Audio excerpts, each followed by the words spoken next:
आपण बनवलेल्या natural hair ऑइलसोबत आणखीन कोणती अशी नॅचरल रेमेडी यूज करावी जेणेकरून केसांचे सगळेच प्रॉब्लेम कमी होतील बघा. तेलामुळे तर जवळ-जवळ 60-70% फायदा होतो आणि केसांचे सगळे प्रॉब्लेम कमी होतात. Hair growth, hair fall control, dandruff reduce होणे किंवा केस सिल्की आणि शायनी होतात.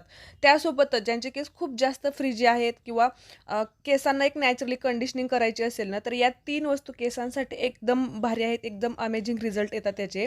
तर जवस घेतलेला आहे, मेथी दाणे इकडे मी भिजवून घेतलेले आहेत आणि जास्वंदीची फुले 3 वस्तू केसांसाठी खूप जास्त महत्त्वाच्या आहेत. मग ते स्कॅल्पपासून केसांच्या टोकांपर्यंत खूप छान हेल्दी केस बनतात. चांगलं उकळून घेतल्यानंतर खूप सुंदर असं जेल बनतं. याच्यात तुम्ही तेल टाका, ऑलिव्ह ऑइल टाकू शकता, व्हिटॅमिन ई कॅप्सूल सुद्धा टाकू शकता. छान मिक्स करायचं आहे आणि मुळांपासून टोकांपर्यंत लावायचं आहे. ऑइलिंग केलेलं असलं ना तरी सुद्धा लावायचं आहे. केसांमध्ये एक नॅचरली चमक, कंडिशनिंग आणि केस मॅनेजेबल होतात. आठवड्यातून एकदा तरी नक्कीच तुम्ही हे करा आणि असंच रुटीन कायम ठेवा. तुमचे केस खूप सुंदर बनतील.